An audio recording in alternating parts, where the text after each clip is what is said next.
Are you seeking a better way to accelerate your sales, to scale your business, to live a life with no limits? Accelerate Sales Podcast features global experts who have cracked the code to recurring revenues with proven sales systems and get you on the fast track to scaling. Now let's accelerate your sales with today's episode. Hi, I'm Paul Higgins, and welcome to the Accelerate Sales Podcast, episode number 454. You're going to learn a lot today because the interview is brilliant, but three key things. One is defining your strategic intent, so how to do it, and most importantly, how to stick to it, and some great points around qualifying clients. The second is around running a full service business to a very tight niche, and how do you define it? How do you do that? And the third is how do you build a rock solid and inspiring culture? Right. And there will be a reason why I used rock and pardon the pun. If you're a first time listener and you love what you hear, please subscribe. It's really for you as a cloud consultant. So if you're, consulting and deploying any SaaS platform, you're in the right space. And if you're a regular, let me know that you listen and, send me a topic that you'd love me to cover or someone maybe that you'd like me to interview. It could even be you. So Paul at paulhigginsmentoring.com.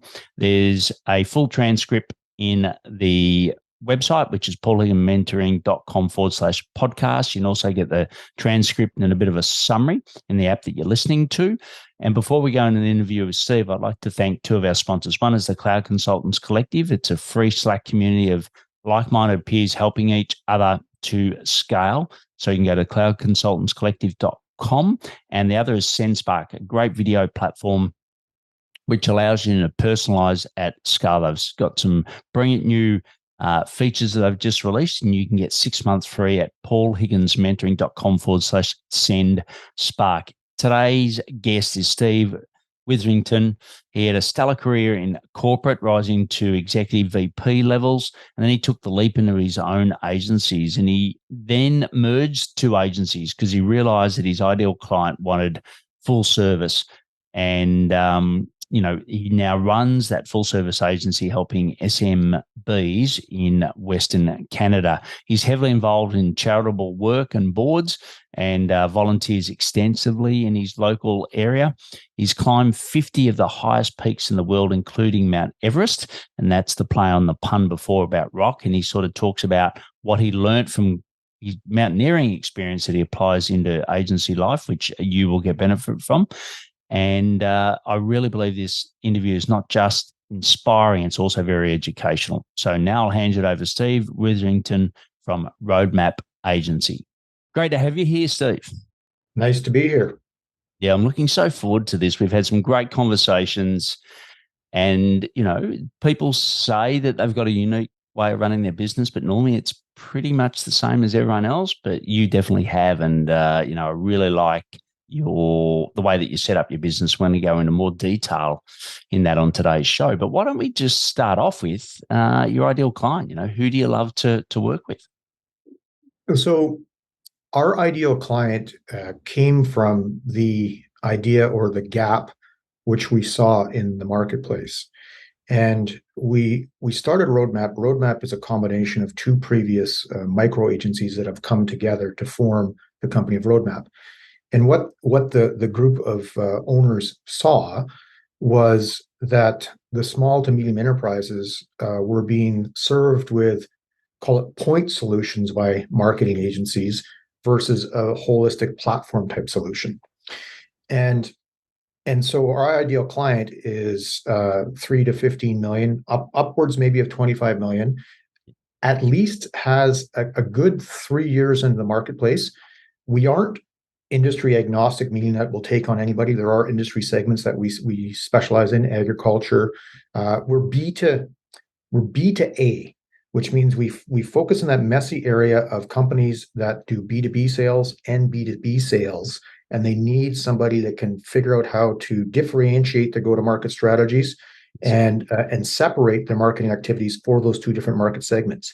Because you tend to get firms that do B2B or they do B2C, and we actually chase the B2A crowd, which is a smaller segment. So you'll get you'll get B2A people in agriculture, in certain manufacturing segments, in certain types of retail environments where they have retail plus then they sell wholesale, and they've got both. They've done integration in their vertical up or down stream. So yeah, it's the B2A, and then we have a bunch of different attitudes about the company. They want to be growth. We want companies that are growth orientated. Obviously, we want companies that believe in technology, because I don't want to have to convert them to understand that they need tech to be able to be successful. And there's a few other things. Value alignment. Generally, a lack of a full marketing team, because we come in as the fractional C-suite, CRO, CMO, CTO. And so that's how we've really defined it. But looking at that group, so only 4% of companies get over $1 million, and then only 0.1% of companies get over $10 million.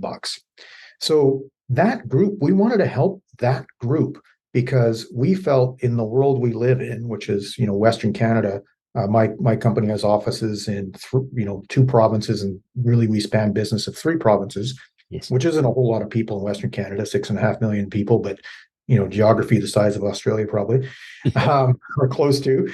At any rate, though, I felt, and the partners felt, that if we're going to move the needle and help our society, if we can make that segment of the privately owned enterprise more viable and stronger, so they grow up, well, that will just help things for the future. Increase the tax base, all that kind of stuff to fund the social contract, which is Canada.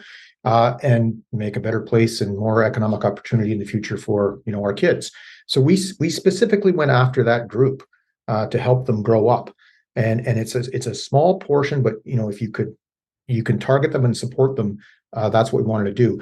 And then the reason we combined the groups was because, again, they were being served off by point solutions. So companies would come and say, we'll do your social, or we'll set up a CRM for you, or we'll build a website for you. And there's nothing wrong for that, but except they needed holistic support.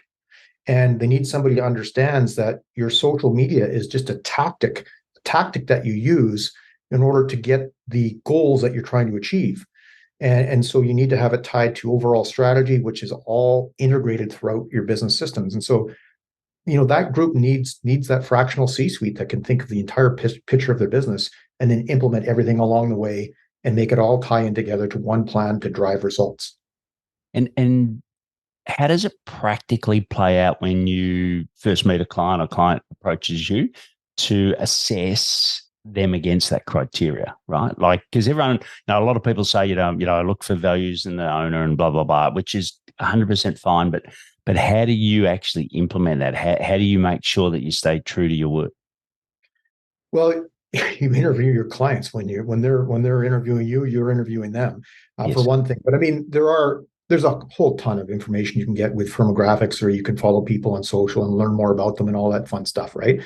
In your consulting practice, you ask about their goals, their challenges, their problems. And then you get insight as to how they show up and what they're looking at. If they're one of their challenges is, I can't get enough leads. Well, that's a side effect of not having a strategy in place and using the various different levers or tactics. So when you start to mention certain things that they can do as you're doing that discovery, which I don't like to use, it's because that's firm. That's my motion. Like, I'm doing a discovery. I like to do my stuff from the buyer's motion, my sales stages, but you pick up who they are in that phase, right? And really what it comes down to is they come to you, they're coming to you. Like, my ideal client is coming to me because I believe in job theory. So what is a job we're really doing for them? They're coming to me because they need to be unstuck. They've got to a certain point. They can't grow anymore. They need to be unstuck. And then they want us to accelerate the growth of their business. Okay. So you can figure that out pretty quick. If somebody comes and says, hey, listen, I need a website. I don't need to grow. I just need to have a new website. And I've had that just recently. Yes. And I said, we're not the company for you. And here's some alternatives that you could go to, because they'll just refresh your website and help you with that goal that you have, but we don't have good alignment. So I'll turn them down. And you ask those qualifying questions, and you find out pretty quick where they want to go and what their attitudes are towards the methodology that you're employing. Yeah, that's great. And you said people are attracted to you, right? So what do you do to help with that? How are you doing, your outbound, uh, inbound, I suppose? What's your strategy around that so people are attracted to you? So I mentioned job series. So we understand the job that we're doing, not what we're selling. Like what we sell is a bunch of different services and products. Yes. But the job that we do for people is we get them on stock, we create acceleration in their business, we hold them accountable to their goals. Okay. So we need to get that strategic narrative across in the various different content that we do. And so our go to market motions are three. We obviously have inbound as a go to market motion. We have outbound where I'm doing prospecting or networking or whatever it might be on podcasts, for instance, or speaking, right? I guess that's not technically outbound, but it's a form of inbound wherever you do it. And then being category led, which is being a thought leader. So we take that strategic narrative Yes. and we push that through all the various content that we produce to educate people on our strategic narrative, and that gets into our talking tracks for sales, for when we're doing customer expansion with our account managers, all that kind of stuff. And everything we do of that strategic narrative has to provide insightful substance to the customer, that they're going to look at this and they're going to go, oh yeah, oh okay, great, that taught me something, and that's on my strategic narrative. And so therefore our content is providing insightful substance based on our strategic narrative and our value prop and our point of view about what we want to do in the world. And my point of view is that you need to build foundations in order to be able, like, first, to be able to effectively execute your go to market function. And I say function instead of strategy, because go to market shouldn't just be a one and done strategy. It's an ongoing function within your business Yes. that is then supported and executed with RevOps within your CRM and your various tech stack. Okay. So that's our strategic narrative and our point of view that we get across in all the content that we do. And we try to provide, and it's not that I do it in every single social post or every single commentary that I do, but insightful substance around that strategic narrative. So people are like, oh, I learned something that's valuable to me, that's valuable to my business. And therefore, if it resonates with our ideal client profile, everything we're doing is within their realm of relevance, and they come to us. And what's your 80-20 for this year? Where are you putting your content? Like, is it, like you said, LinkedIn posts? Is it YouTube? Is it, where are people following you? So most of our audience is on LinkedIn. That's where I find the folks that resonate with us best, because they're more focused on technology and new ways of going to market. So we find them on LinkedIn. But when I look at where my leads come from, for instance, I can say, okay, when you go through an evolution of a business, when you have a new business, your leads come from your network. Yes. And then what happens is you get a bunch of people that you do good work for, and they refer you. So then your leads come from, the referrals that you get from the people that you originally did with network. And then all of a sudden you have to do something else, because that will dry up, or if you're small enough, that'll continue to keep you going. But if you continue to grow as an organization, that isn't enough. Yes. So then you have to really amp up your inbound, which your inbound can become, organic and paid. And then the other thing you have to do is customer expansion. So we're at that stage now where we get our leads from a variety of sources. So if I say, well, geez, where do my leads come from the most? Yes. Well, in 2022, it still would be, I got most of my leads from referrals. Yes. But it's not as big a percentage as it once was, because we're adding more horsepower to the other ways of getting leads. So paid is 20%, social is 20%.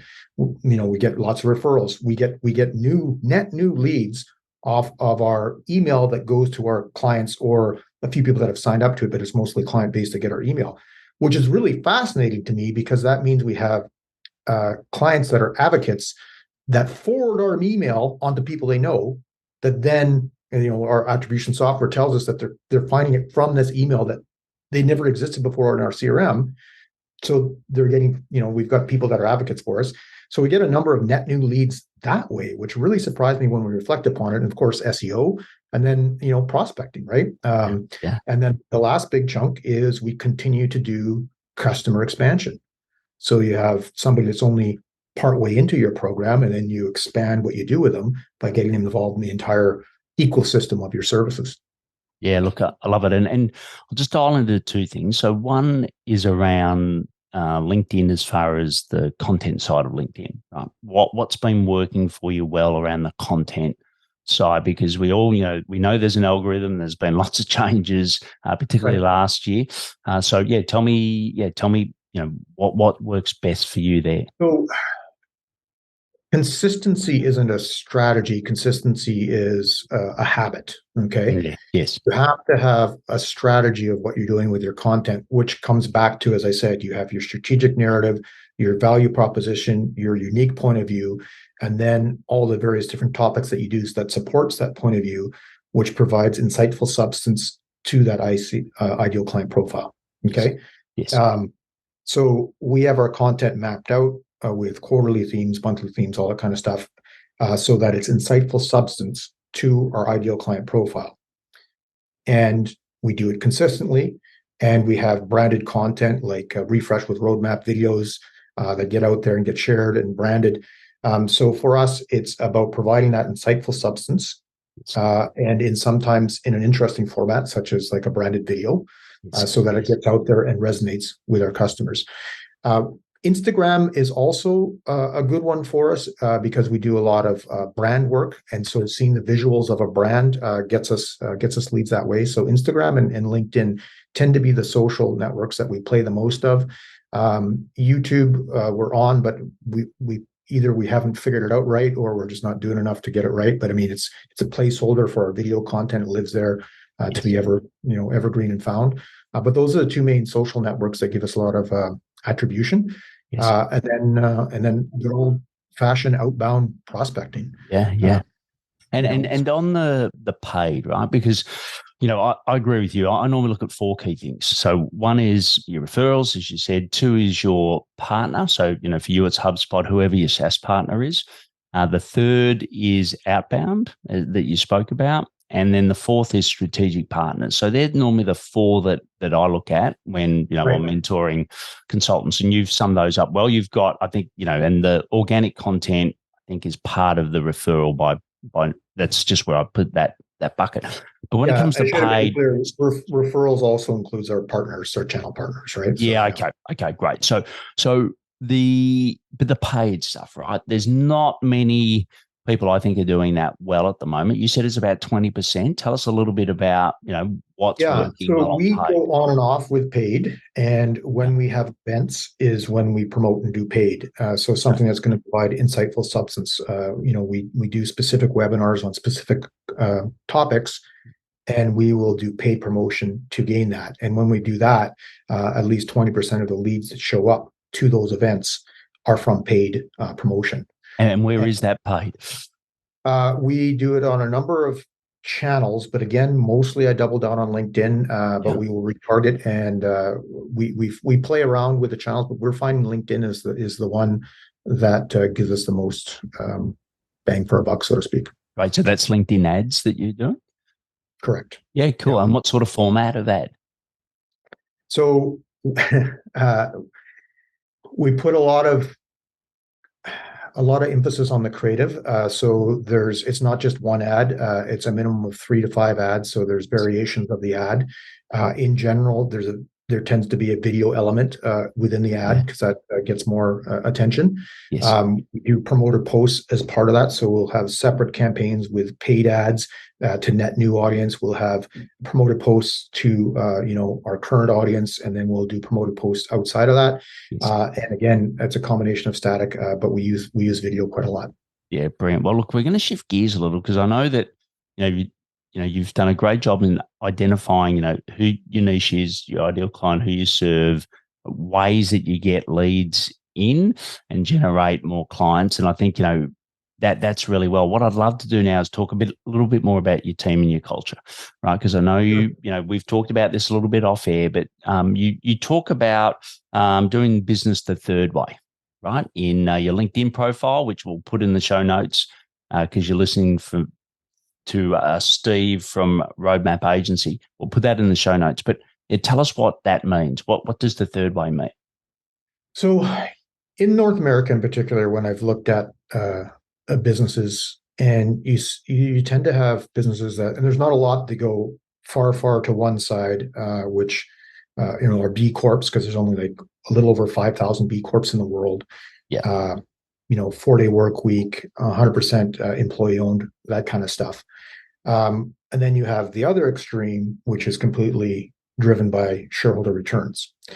And then there's a whole bunch of stuff in the middle that tends to be messy and is, for whatever reason, maybe doesn't appear to be working as best as it could be. And I believe that third way is like a clearly defined middle way between those two, which you can have a social conscience, you can have a balanced lifestyle, and you can get reasonable shareholder returns. Profit isn't a dirty word. And that takes being transparent with your team. So my team with our quarterly dashboard knows exactly what our sales are and exactly what our expectations for profit are. It's right there. We're transparent when we go to market to hire somebody with what the wage expectations are that we're paying. Because if you've got everybody appropriately, fairly paid as per the market and you're transparent about it, then you shouldn't have to hide anything. Yes. Right. Yes. And so we provide all kinds of information about the business, and that our employees have, or team members have, access to everything. And also, we're really adamant on protecting people's time. So, I've asked my staff if they want to go to a 4-day work week, and they feel that won't work because it'll end up being compression and they'll work more hours than they would want to in a day. And so it comes down to creating a culture that has the sustainability of the business in mind, provides economic return for the people that are working with you, so everybody can have the life that they want, and then also provides reasonable shareholder returns. And so that's that third way. And it's kind of like you have to figure it out. You have to figure out what works with the group that you have. And it takes a lot of listening. It takes a lot of input, and it takes a lot of tweaking. But I do believe you can build an organization that has work-life balance as a forefront and reasonable profitability and returns as an outcome. And what I would argue is, if you get the culture right and you get that work-life balance right, and everybody they have that constraint where, okay, well, we're not going to work extra to get the job done. We're not going to put in we'll do effort creep and we'll put in like 12 extra hours to get this done. You're forced to figure out how to do it under that constraint of work-life balance. You become better, and of course, then the returns for the shareholders, they come, and that's that third way. And we top up maternity leave. We have protected days. We have 11 paid stats. Our people, like, we pay for them. We force them to take their holidays. I've investigated unlimited holidays, but when the average of unlimited holidays is 2.3 weeks a year, because of the culture continues to get people to stay and work, versus just say, hey, you get 4 paid weeks off, and you're almost double the average of unlimited holidays that are offered at other firms. So, we've tried to figure out the culture that fits for our team, and that creates that work-life balance, that third way, and good returns for the shareholders involved. And do you introduce this into talking to your customers and saying the way you're working? Because I'm sure that some of you are sitting here listening to Steve thinking, yeah, but there's always customer emergencies. There's always something that's going to drag you away from your strategy of working the third way, right? How do you sort of do that? Yeah, so real interesting. There was a client that they had a really tight timetable, and they wanted a solution, which was a massive integrated tech stack, which HubSpot was the brain of it, and it was moving stuff over from Salesforce to HubSpot. Over 100,000 contacts, quite involved and quite detailed, that you had to dive into it with a tight time frame. Yes. And I was right up front with them. I said, listen, here's our culture. We don't work weekends. We don't work after hours. I just want to be real upfront about this because we're gonna march this out, and we'll have huddles on your project every single day, and we'll give this top attention. But you need to understand this is our culture. If that doesn't work for you, then this won't work. So when I see those flags, that I'm just right up front with the client that this is how we work. And maybe we've been lucky with the clients that we picked, or that we've educated them up front, but that's been respected, and we haven't had an issue. Yeah, yeah, brilliant. And look, and is it because once again, I think people say, well, hang on, I've got to go backwards to go forwards, right? Like I'm listening to you, Steve. I think this is great, but for me, I'm already stuck in busy world where everything's frantic and I'm rushing. Every time the customer contacts me, I'm effectively responding to this world, which is the world I want to get to, but I just find it very hard to bridge the gap. Like, did you ever bridge the gap, or did you always start thinking, no, this is the way we're going to do things, and you just got to work to the beat of our drum in the right sense? So combining a couple agencies meant that you brought in hundreds of clients, and then from those hundreds of clients, you had to figure out which were the right ones. So what happened was we had to do work while we had to do work. Like, you got to keep the lights on, right? Yeah. So you do work that maybe not ideal, and it's a process that you grow towards. And when you have problem clients, you figure out how to fire them. Let's just be honest about it. Yeah. And so you have to have that courage to do that. If that client isn't working, you figure out how to work them out, coach them out, because it doesn't work for your team, it doesn't work for your culture, and at the end of the day, you'll find you're not getting good ROI on it, right? Because they're sucking too much time. So you identify that stuff, and you're actively on top of it, protecting it. Now, is it clean and you can just switch all the way? No, but you have to have that.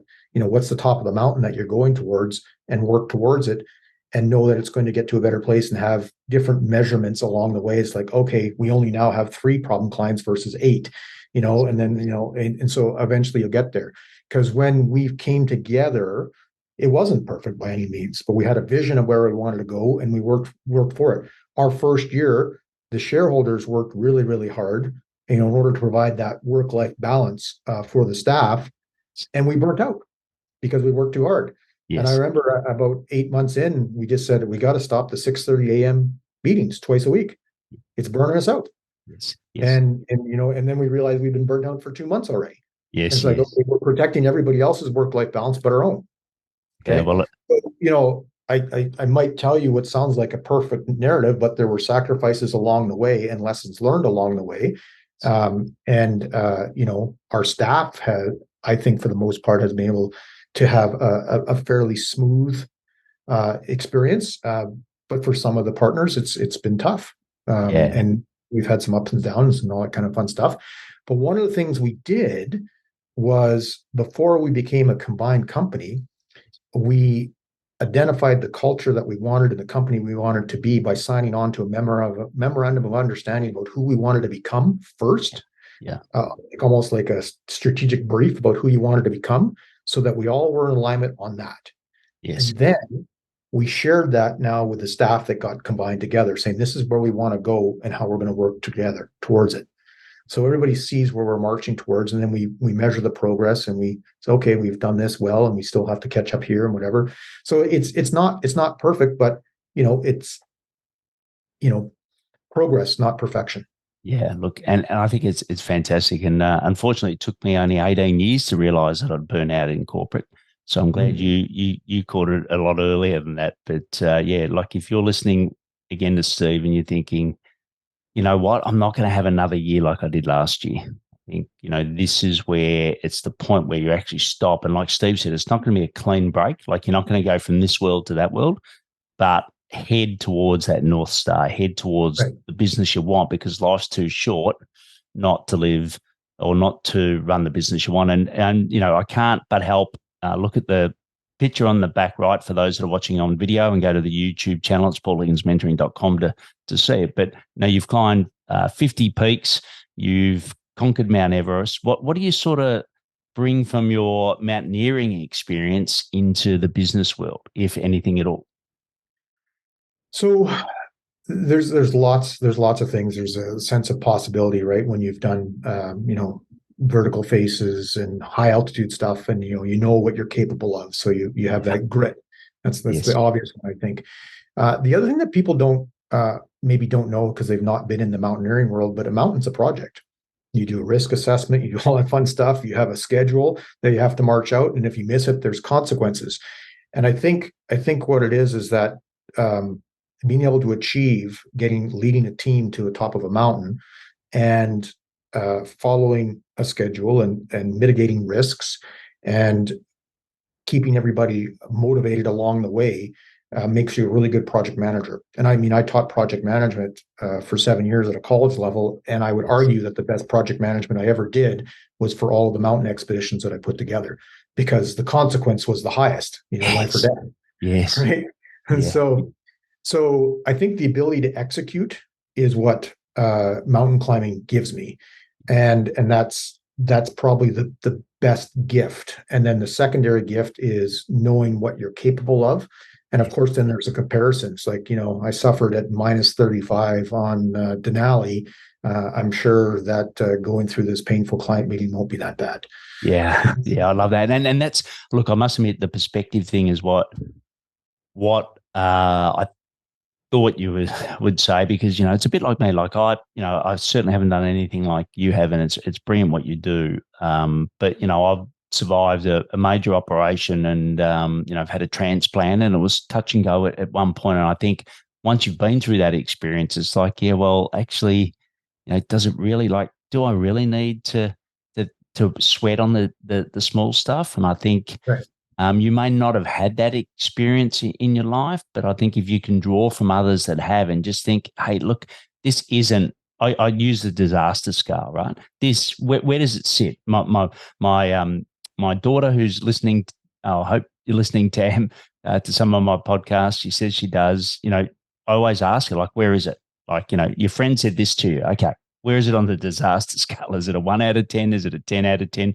And I think, if we put that context into our business, that helps with that transition to the culture like you've got. But look, it's been brilliant sort of understanding, I think, the strong principles you run in your business and the way that you manage the team. I think it's brilliant. But what we'll do now is go into the rapid fire. I'll ask you some questions, and then we'll round it out with some quick answers.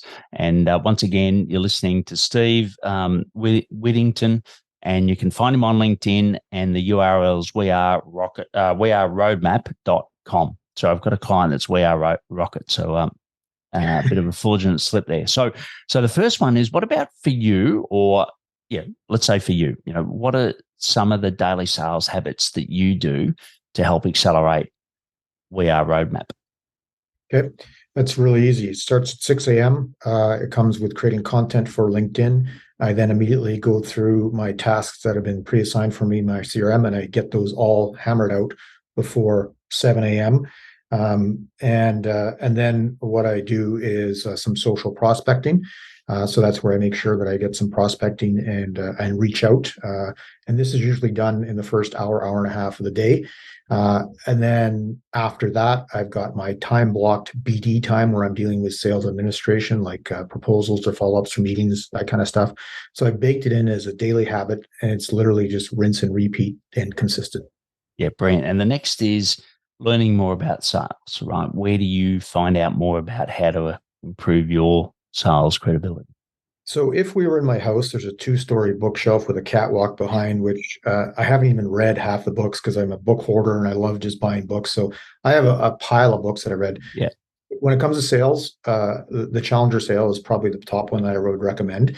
So yeah, I reference, and that's old gold, by the way. That's an old book, but like the newest stuff isn't necessarily the best stuff. There's old gold out there.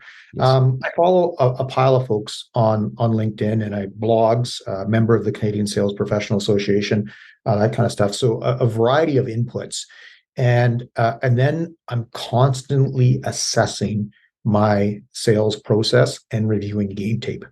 Yes. And that's the real awkward stuff of watching yourself on video, reflecting on what you said or could have said in a meeting. I will go back and I'll watch certain recorded pitches Yes. And my team also will watch those recorded pitches and give me insight, and we'll give insight on each other with different pitches. So game tapes and brilliant. Like what they used to call in the Air Force the no rank debrief. I think they're brilliant. I'm sure you do some of that in your mountaineering, right? Where to limit mistakes. And the next one is if I could grant you one wish for We Are roadmap, what would that be? Complete smoothing of everything. So, it's just like there's a consistent lead volume, there's a consistent work level, there's a consistent amount of stat holidays in a month. Everything is just nice and smooth, so you can just plan it out and go up and to the right without fluctuations. But that is not reality, but that would be my wish. Yeah, brilliant. And the last one is knowing what you know now. You combine the two agencies, you've gone after this ideal client, you've got a great culture. Knowing all of that now, what do you wish you had started earlier? I wish I would have started with the founder brand principles earlier than I did. I didn't start with it in year one, and because I wanted to make the agency the brand as opposed to the vision of the founder brand. And it turns out, the founder brand is a very, very powerful draw for people. And then they buy from me, but then they get their arms wrapped around them by the agency, and they fall in love with the agency. And I just needed to disenthrall my fear of being out front for a variety of different reasons. And it wasn't that I was afraid about being out front. I just didn't want to do it because I wanted the company to be bigger than me. But it turns out the founder brand, it's a with strategy instead of an instead of strategy. Yes. And I wish I would have started it right from day one. Yeah, brilliant. Really well said. Well, it's been awesome having you on the podcast. Thanks for sharing your wisdom. And we'll have all the links and everything to Steve in the show notes. But once again, Steve, thanks for coming on. It's been a ton of fun. Thank you. What a great interview with Steve. I really loved it. He's a wonderful guy, and how he is on camera is exactly how he is off. He just wants to give his best to everyone, including you who listened. I love his views around strategic intent and how he's gone and built his agency based on that. And I also love the fact that he believes that being a founder-driven brand is the right thing to do, which I believe in. So you'll, you can follow his LinkedIn to see that. So go to his LinkedIn. The link will be in the show notes. But also, why don't you give him a post and a shout out for what value he gave to you today? All the links are in the app that you're listening to. And then also you can get a full transcript at paulhiggins.com/podcast. And why not share it with others, right? You might have a couple of other, whether they're HubSpot or agency owners that you think would get a kick out of listening to Steve, or more importantly, learn a lot from Steve. Share it with them. They'll think you're a rock star. Don't forget those solo shows where I deep dive into a topic that's going to help you accelerate your sales. And also, if you're scaling your cloud consulting business and you really want a like Steve's got the roadmap agency, but if you want a blueprint, which really spells out the key things you should do, just go to paulhigginsmentoring.com/blueprint to get your free copy today. As always, please take action to accelerate your sales. I'm fired up after today's episode. What about you? But hey, before you go, learning is just one piece of the puzzle. Now it's time to put today's strategy into action. Head over now to today's show page at paulhigginsmentoring.com/podcast and share how you'll put it into action. Be sure to head over to your favorite podcast platform and subscribe, rate, and review the show. Tell me what your favorite episode is. And don't wait 1 minute more to gain access to your pulse check at paulhigginsmentoring.com. This could be the difference between struggling to get more leads and making this next quarter your best one yet.